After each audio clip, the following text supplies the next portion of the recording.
So here we are in what's known as a hillside prairie fen. This is in southern Michigan, and this is another globally rare community, a G2, 20 or less occurrences. These types of communities form primarily within terraces of rivers. So the hill that you see here is a very young landscape that eroded down at post-glaciation. It is largely driven by the water that you see coming out of the ground. This water is coming from the tree ridge just up the way there. So it's only been at the surface here for 50 meters. That's it. And so it has a very cool temperature to it, which makes this area very thermally stable. The temperature at ground is always around 16 to 17 C, even when it's super hot. Today is cool, and so its temperature more matches the air temperature. But when it's also cold, it's a lot warmer. Okay, it's always at 16 to 17 C. And so these springs will flow all winter long. They don't freeze up. Get some ice on the margins. But that thermal stability offers a couple different things. One, it's refuge for northern species.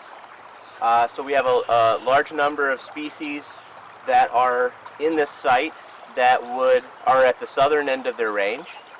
Okay, we were discussing an orchid a minute ago. It's at the very southern edge of its range. And what it really likes is that little corner up there. The spring water's coming out, and then it has trees shading the afternoon and evening sun. It's somewhat shade tolerant. It gets all the sun halfway through the day, and then halfway through the day, right when it starts to get hot, it gets even more thermal stability because those trees begin to block the sun. And so this is the very southern edge of its range. So the water does that. It provides thermal stability. It also suppresses decomposition. So if you're looking over here, you can see we've got that rich organic prairie soil. Again, punch a core here. Let's see what we get out of here. Super dark. Okay. All that organic matter has built up in time, and you can make mega ribbons out of this. It just comes out as a ribbon. Okay? But it's low in nitrogen. Why? Because the water suppresses the mineralization of nutrients out of this and strips them away. Okay? So all that's left is the carbon.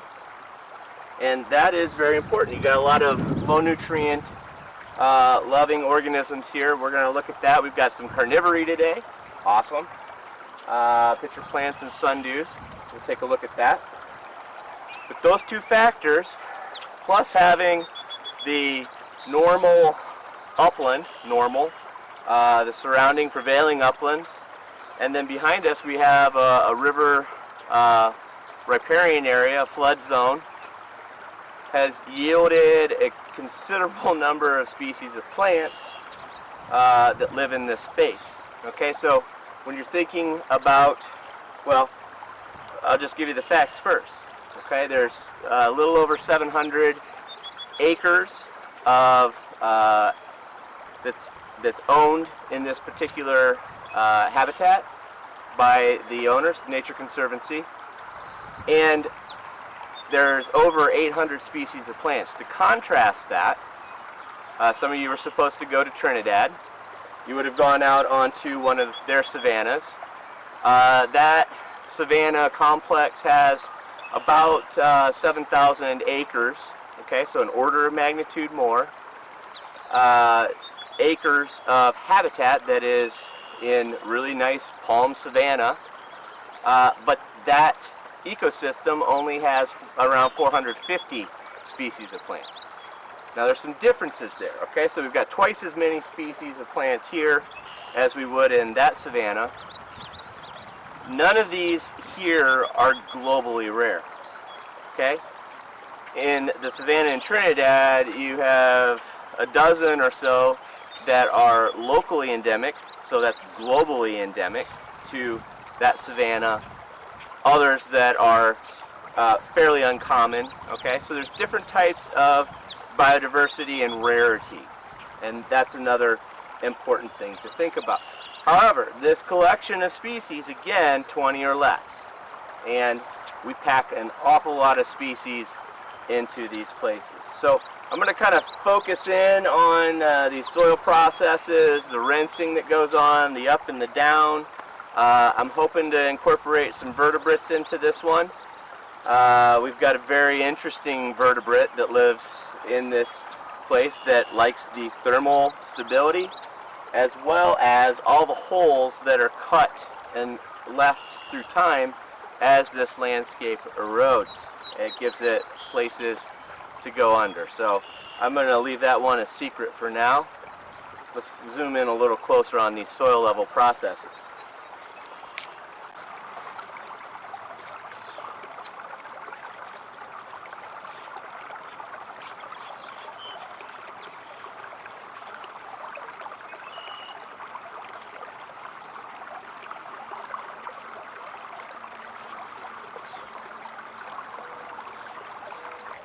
So I'm trying to not tear this up too bad here. But what you can see here is eroding organic matter, not matters, but matter. And you can see how this is built up right through here. This organic matter is below all the sand. So the sand is being rinsed out either from upstream, which is likely it's coming along the contact layer of clay. Let's see what we've got here in the bottom of our stream. Even more organic matter. Look at all that. I didn't get to the bottom of it. Alright. And hopefully I didn't just create a new place to go underwater, or underground. And that's what it does. It keeps coming to the surface, coming out. We've got enough slope here where it will go under multiple times. I don't know if this is in frame, but this whole streamlet is abandoned and goes down through a hole right here. And I don't see where it comes out. I think maybe behind there. Okay, so a lot of organic matter is stored in this place. As I'm looking around through here, I'm not seeing any of the big northerners, but this plantain is one of the classic hillside fen species. They have really big, cool blooms that come out in June.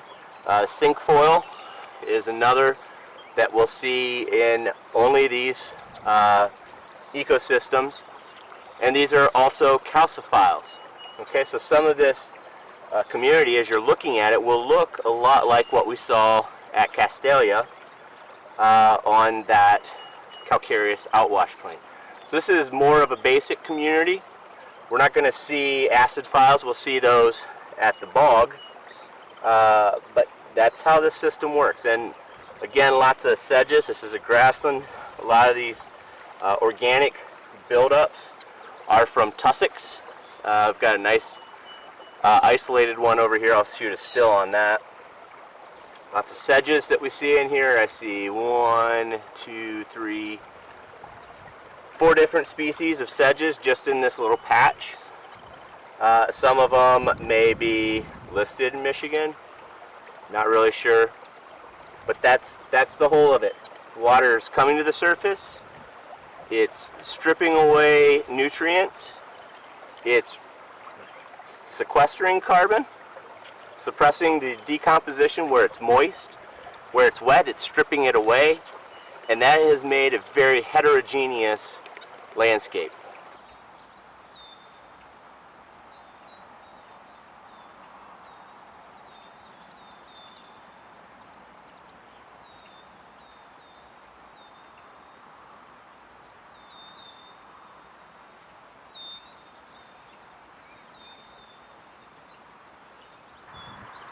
Alright, I'm at the top of the hill here, and the tree lines, you can see how it goes up. That's all gravel and sand, and the contact layer with the hydrology is right where you see all these big leafy green things. That is skunk cabbage, and it'll tell you right where the water's coming out of the ground. They like the clays right there.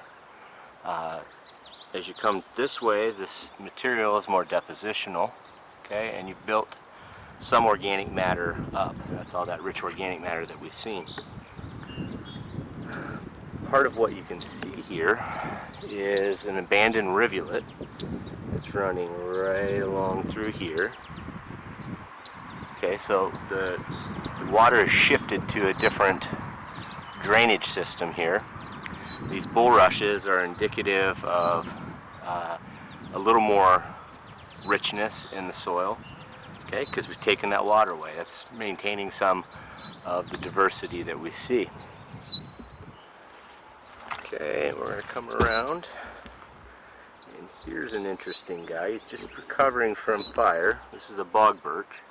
This is a northern species. That's the shrub you see here. Okay, we'll see some more of this in the bog, and there's some good reasons why it's at the bog as well. Okay, but that is indicative of having this stable, cooler temperature. You see the little dam that was created there, and that may have backfilled this channel and pushed the water into a different drainage, which is good. We want it shifting back and forth that way. And we see Chuck doing some maintenance over there. This is an area that used to be completely covered in glossy buckthorn, and through fire management and, well, first cutting and treating, and then follow up with fire management, and then more treating and more treating and more fire, we've pushed this back into a pretty high quality fen. You're on a hill. You can see John straight ahead, how it drops down. This is called a hydraulic dome. The water pressure is literally pushing the ground up, and we will see another example of that later in the day in Sharon Hollow. And then the last thing I want to show you right here is some more bog birch, and you see where this margin is right here. It goes around. This, inside of this, all burned. Okay, so all the green that you see, that's what was burned in a fire last fall, and this is called a mosaic fire. And this is what we want. We don't want everything burned. We want to get it back to a point where some of it burns and some of it stays. And then that matures. And then that becomes the easier part to burn. And then the areas that burned before aren't flammable because they don't have as much fuel. So it's a very tricky business out here. It's not just running around with chainsaws and herbicide and fire. There is a science and an art to maintaining these ecosystems. But as you're looking across this whole fen complex, 15 years ago, this was all glossy buckthorn. Everything you see right here, and it is just loaded with life now.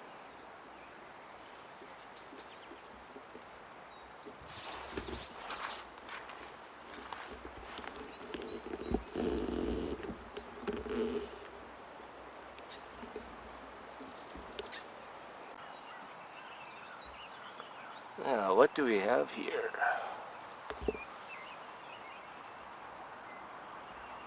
Oh, a nice little orchid patch. So, this is a new discovery today, we think. These are small yellow lady slipper orchids. This is the biggest patch that we've seen. This area used to be all buckthorn. Management works. So it's buckthorn, so you've gotten cutting and treating and burning and burning and cutting and treating and treating. Last year's fire likely stimulated this mass flowering. And as I said over at Rest Haven, they've got these tiny, tiny, tiny seeds that blow everywhere. It's just dust, and they can get themselves dispersed very quickly from one perturbance, one event that perturbs the soil. Likely these were down in, well, the seeds of the original in this patch were in the soil, and one of the fires or erosion or decomposition got it down to where those seeds were exposed. They germinated. They infect. Actually, what they do is they decompose. The fungus in the soil will begin to rot the seed, and the ones that are imperfectly decomposed infect the fungus and begin to extract nutrients from it to grow initially, because there's no reserves of energy in those seeds. They're so tiny, and so it requires another organism for them to germinate and grow through the early stages of development. And they may still be tied into those fungal associations, but this was an absolutely cool find. I guess we're at 804 species now, Chuck. Is that what it is? It's around 815 now. Oh, 815. Yes, Okay. So we're closing in on that 1.5 species of plants per acre, but hopefully we can double up the acreage faster than we can the plants, because the soils, again, are the key. The soil is what's rare. The species that occur on those soils are rare by virtue of the soils being rare. And then consequent trophic levels above the plants. This place is rich with bugs, so primary consumers. We've been focused very much on primary producers because they tell us more about the soil, but then even up to secondary and tertiary consumers, which I'm hoping we can find one of those tertiary consumers here in a little bit. But apparently having John with us is a herp hex. There's a little foreshadowing. What are we looking for? We're looking for a snake.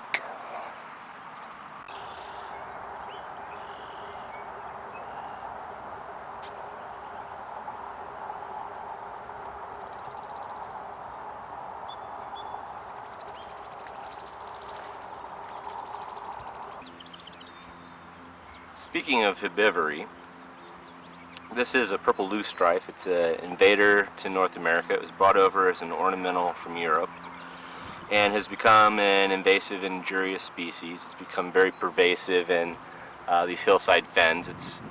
It's the evil brother, so to speak, of buckthorn, glossy buckthorn. We cut the buckthorn out and then we get to deal with loosestrife. But part of the issue is that nothing eats it. Okay, and that's one of the biggest problems that I have with invasive species, is that they become so abundant, mainly because there's no exchange of the sun's energy into the remainder of the food web. And so if we like birds, we've got to have bugs and so forth. So this is a good example of building a food web. The reason I'm focused on this particular plant is that you see all these holes in it, and you might be able to see some of those beetles crawling around. That's the loosestrife leaf beetle, and I've been told they tend to attack certain plants. All the plants that I see around here have been chewed on by these beetles, and that depletes that plant's energy. It makes it part of the ecosystem rather than one that dominates the ecosystem. These beetles were introduced by various agencies, so this was worked out, I believe, through USDA, Fish and Wildlife, and USGS, along with Michigan DNR and probably Michigan Ives. Don't quote me on that, and I apologize if I've overstepped anything there, but this population actually spread here on its own. They were never introduced at this site, and they are becoming more and more abundant. So the food web is beginning to function again.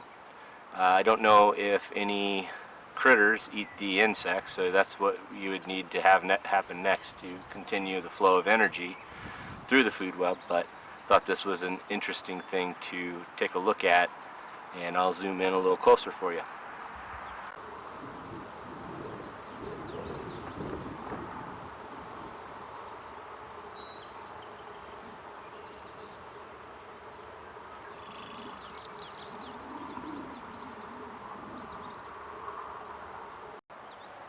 So this is the prairie and the prairie fen. What's nice about this area right here, what you're seeing is what we saw at Castalia, what we saw at Irwin. Some different species in here, some of the calciphiles, because the water that's coming out of the ground is carrying extra carbonate, and it is wetter than Rest Haven. But what you're looking at is a prairie turned at about 25 degrees. And the water is sheeting across that surface. It's suppressing decomposition. See what we get up out of here. I can't. It's so wet I can't even get a core. It's a lot of sand, and I'm going to show you marl here in a second. Okay, so some organic matter mixed in here, but you don't see that rich dark clay material or organic material. Here's a little bit of it. Might have been a root core that I got at the top. But it's just sheet flow. It's all even. There aren't rivulets. We got to kind of watch we don't walk the same paths, because we could start creating rivulets through this habitat. Dominated by bulrushes. Here's a bunch of grass pink orchids coming up. This place is just littered about the third week of June with grass pink orchids. It's just pink. It's a beautiful thing. But yeah, this is another example of that type of environment. You're looking up over here, you might be able to, I don't know if the distortion of the lens is helping us here or hurting us, but you'll see a slight rise going into the woods before you go up slope. And that's another one of those hydraulic domes where the water pressure is pushing up on it. But in this case, the gradient of the land is flat enough and eroded enough that it just spreads that water out in a giant sheet to run down. This is exactly what we want to have happen in any of these places that we've looked.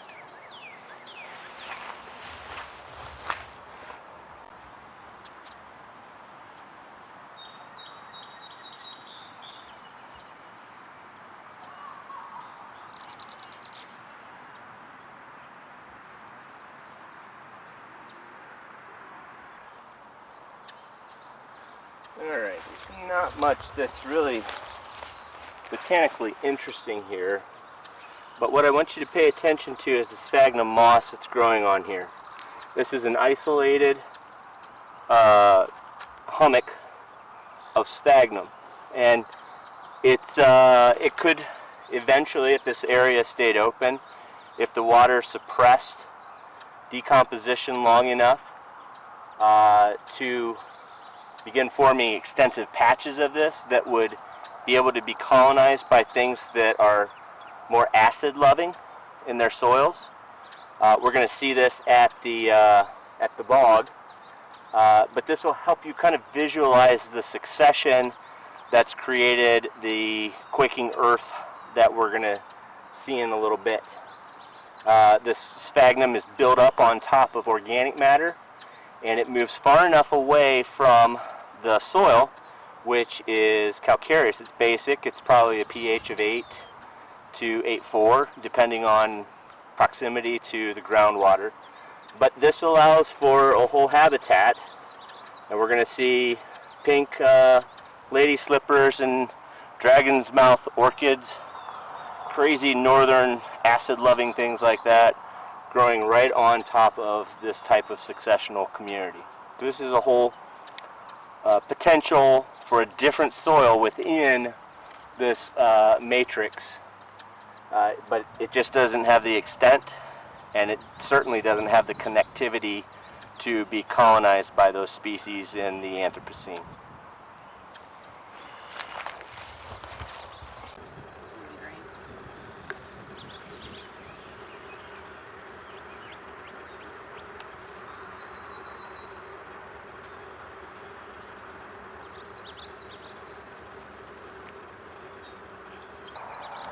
So this is the earliest successional environment that we have here in the prairie fen.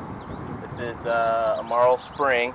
We're on quaking earth here. You can shake the earth. All that's holding anything up, like myself, is organic matter that's accumulated on gooey, marly, calcareous sand. You can see some of the rocks and stuff that's been exposed by erosion. As this cuts down, there'll be more and more stones. As it gets deposited over, they'll disappear. So you find down, you find up in terms of the geology. Over here you can see a really early successional bulrush type of continuum. And what's extra special about this place is the carnivory. Carnivorous plants have evolved to have their nitrogen and their phosphorus delivered to them. And so we've got pitcher plants in here, we've got sundews in here. The pitcher plant captures the bug inside its leaf and then dissolves it. The sundew has little sticky pads that close up on the insect, so it gets stuck on it and then it closes, and the nutrients just flow into the plant from there, as well as bladderworts that are distributed throughout the edges and some of the side seeps that have little pustules that will capture some tiny microorganisms to macroinvertebrates that are living in the water. Doesn't look like a whole lot, but this is, again, when you're starting with that earliest succession, you can see how organic matter is starting to build its way out onto the white sand area. I'm not going to lay in there because it's just solid goo. It might disappear, but that's a lot of what's going on in here. There's pitcher plants right here. Got some sundews over in here, and bladderworts coming down the side of the hill right in here. And that's how you know this is a low productivity area. One, there's not that much biomass, but two, you've got three different groups of carnivorous plants in place, ready to get their nitrogen and phosphorus from somewhere else. Oh.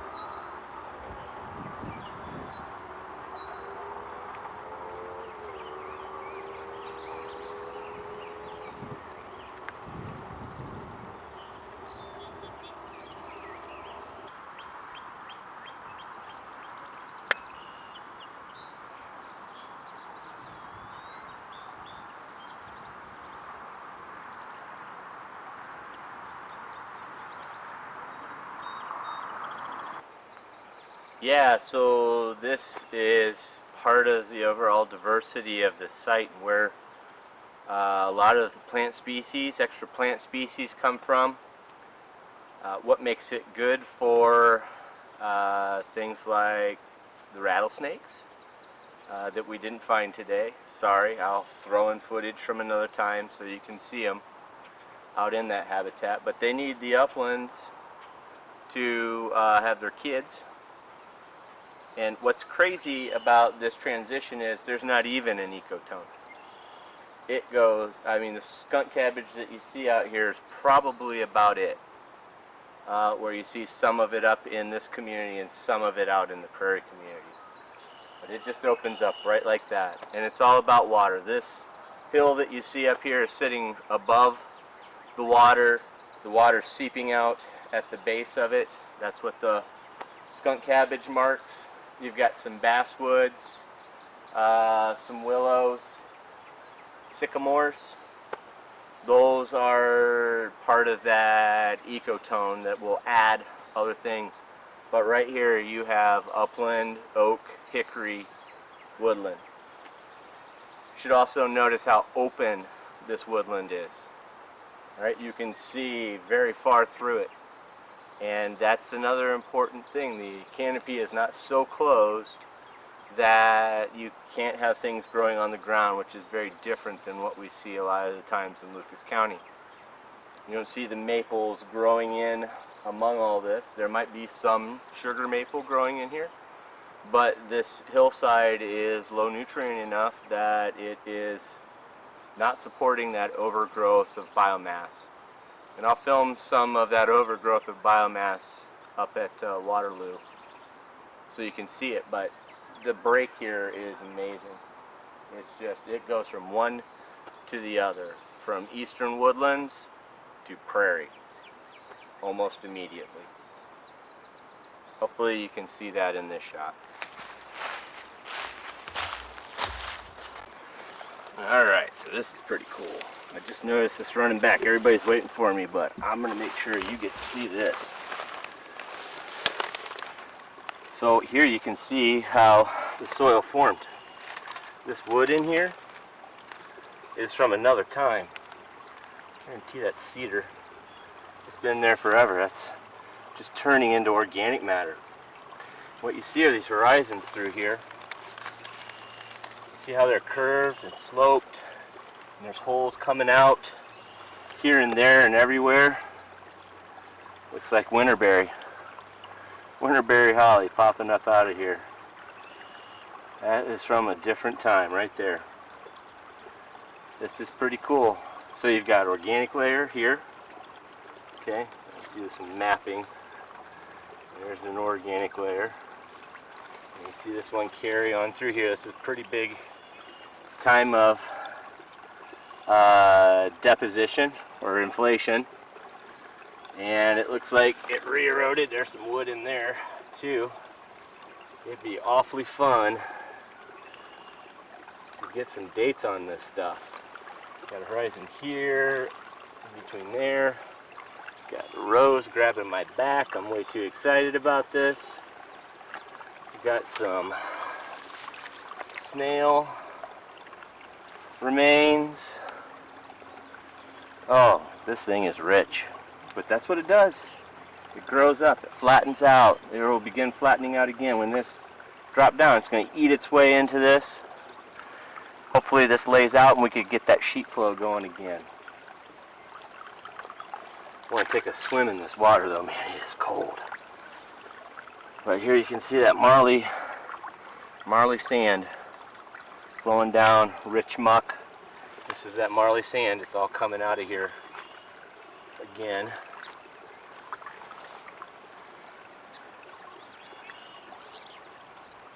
Got a lot of iron in it.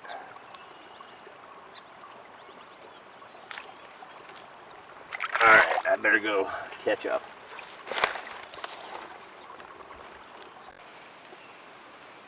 Alright, welcome to Orchidiot Heaven. In front of me here I've got a double small yellow lady slipper, and on the left there is an Andrews hybrid.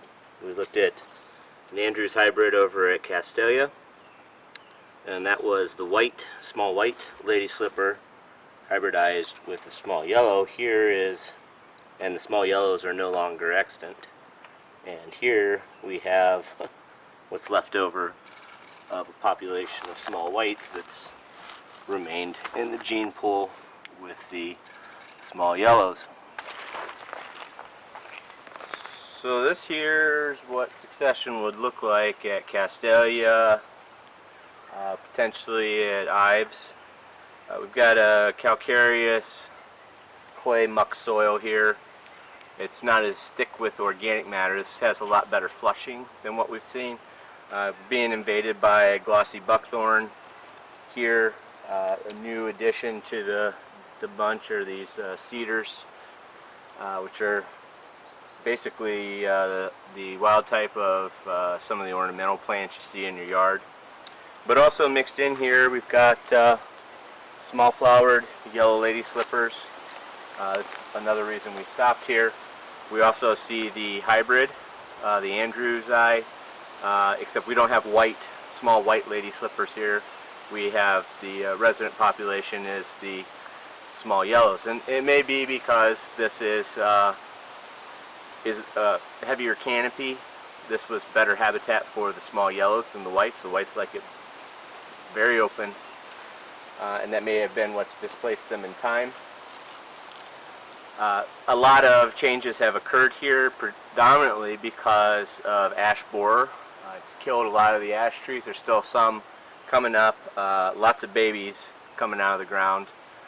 They do like these swamps, but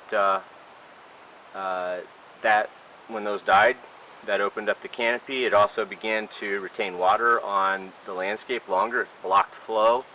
The site is wetter than it's been in the past, and that begins to feed back to having a more open canopy for the ground level and keeping some of this this biodiversity that happens on the ground in place.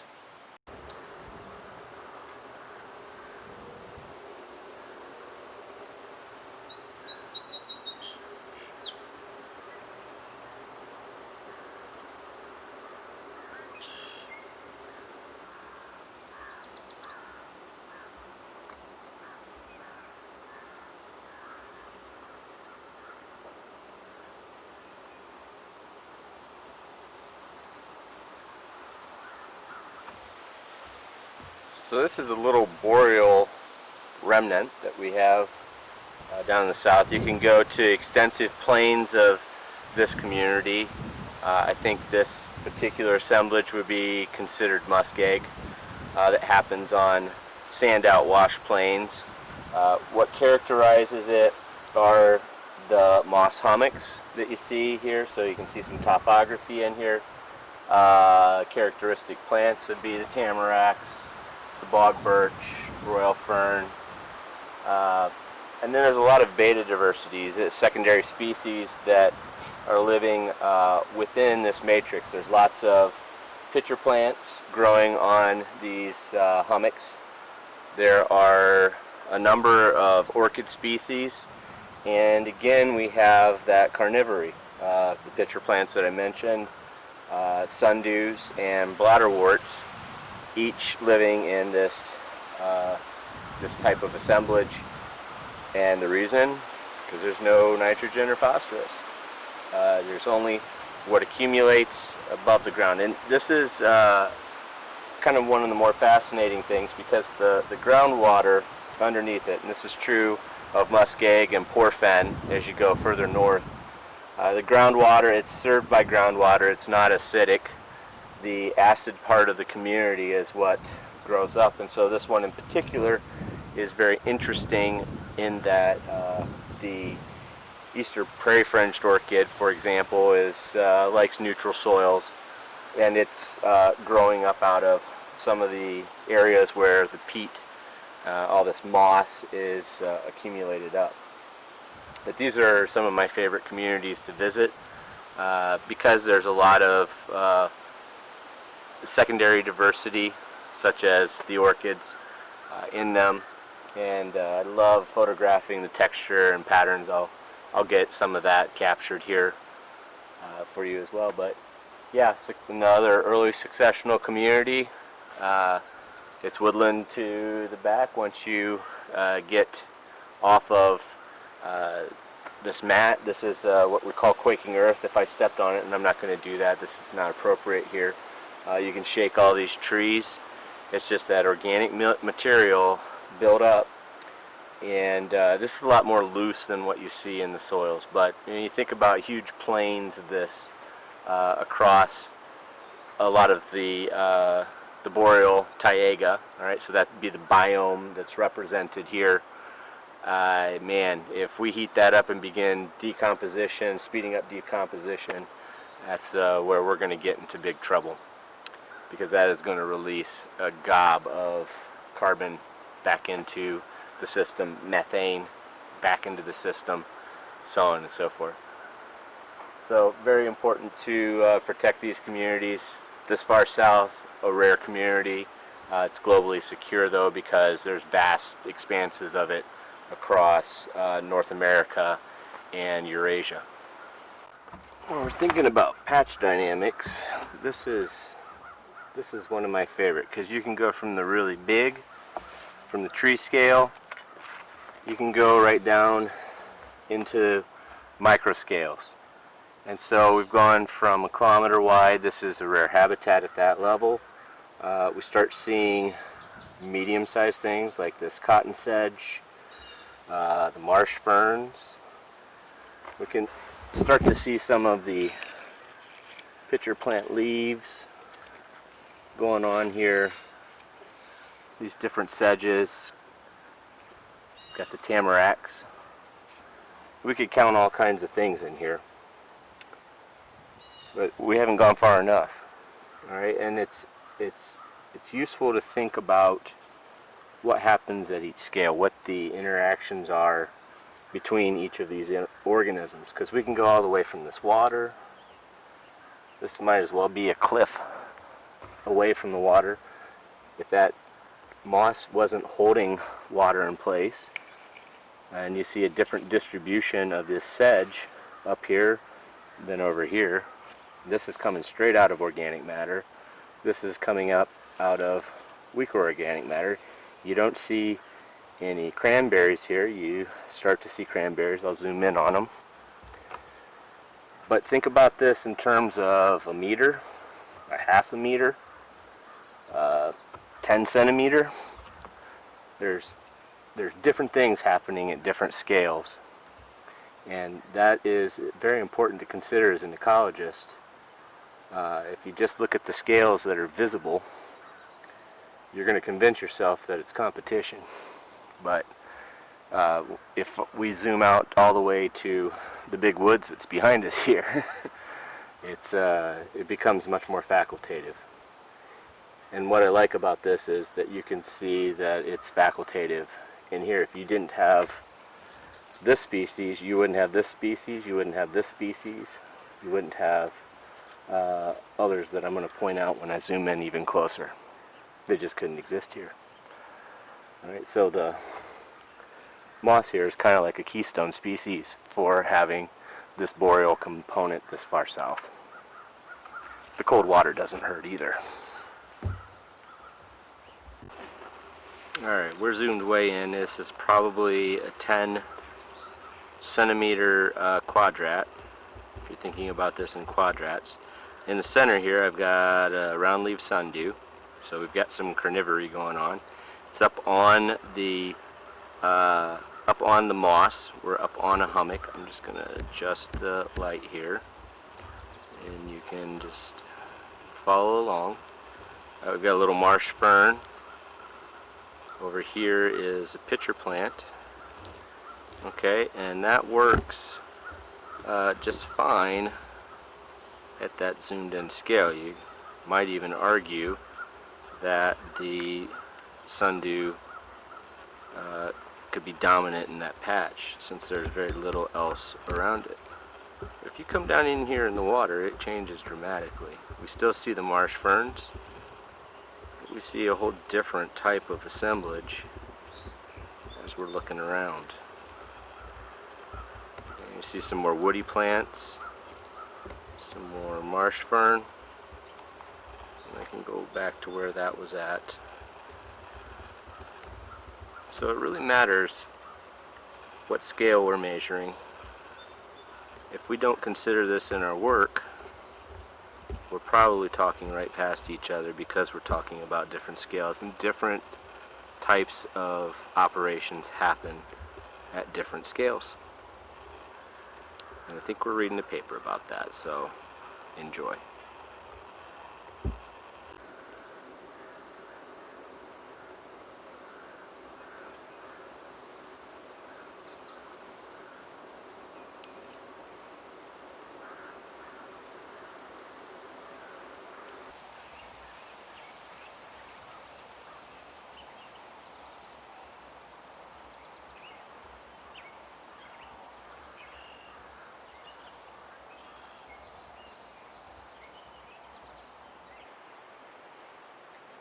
So this is another hillside in southern Michigan. This is an Oak Beach Sugar Maple Forest Association, another preserve held by a nature conservancy.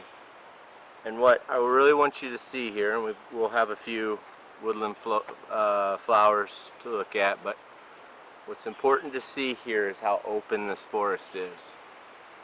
A lot of people think that the successional forest that we see, for example, in the oak openings is nature, and it is. It's the natural response to forcing towards mesification, and a lot of the red maples that are coming up in those forests.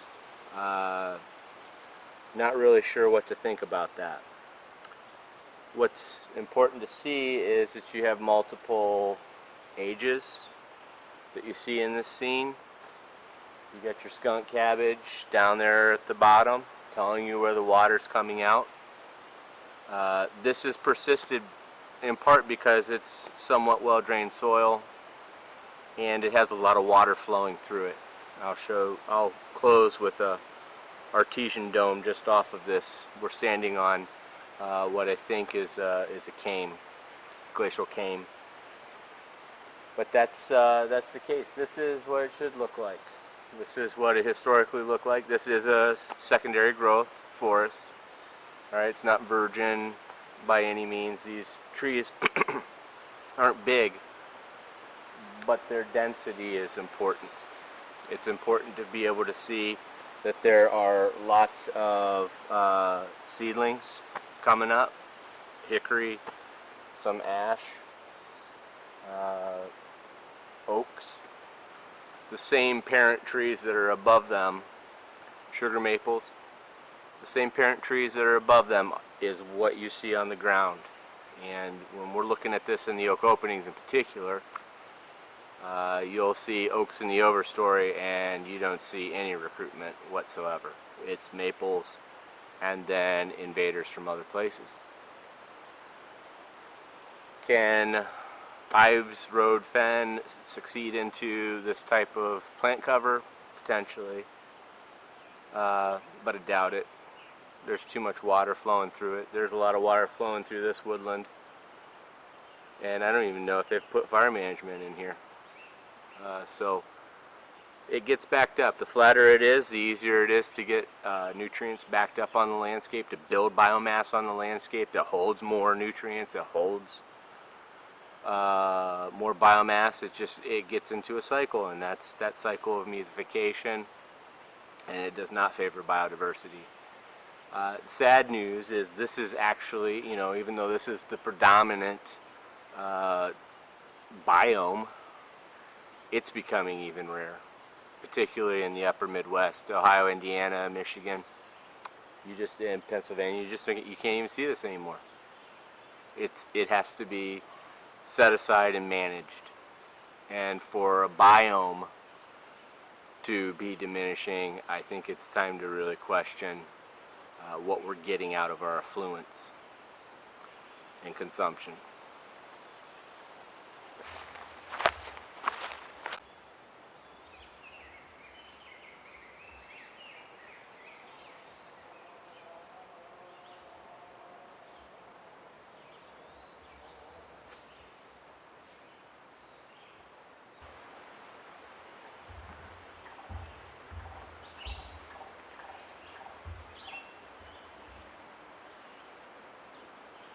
So this is another hillside seep.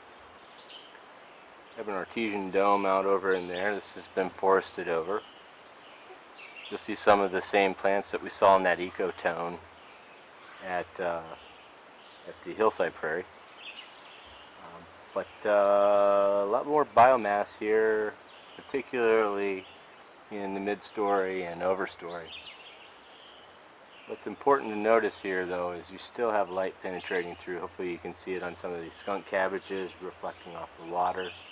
It's pretty dark up over in there, but given time it'll begin to open up even more.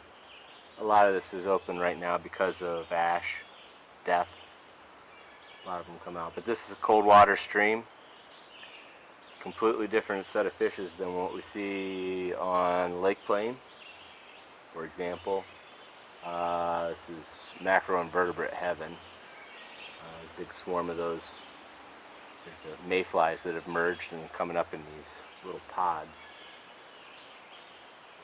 But yeah, this is further into succession. You saw the earliest succession version of this, and earlier succession version of this, and the water again is what flows through it.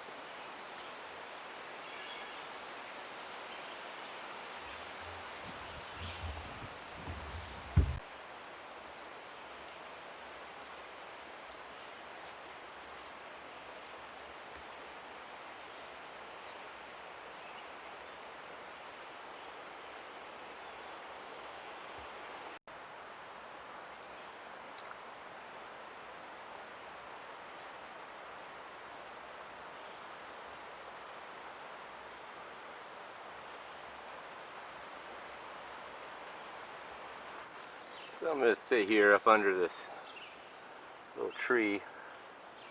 This is another one of my favorite places in Michigan. You see the skunk cabbage seep out here. But off to the side here, you see a line, a big line. And what's interesting about this seep is it's an artesian dome. So groundwater is pushing up through. My closing shot on this would be water coming out of a pipe. And you'll know what it is. It's water that's feeding this whole system and rinsing things away. But this hill that I'm on, part of it, you know, the dome's over there.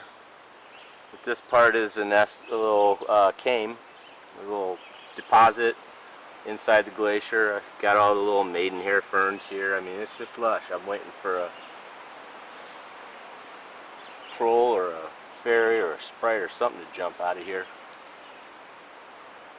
But yeah, this really is a story about water. We've changed how water goes across our globe.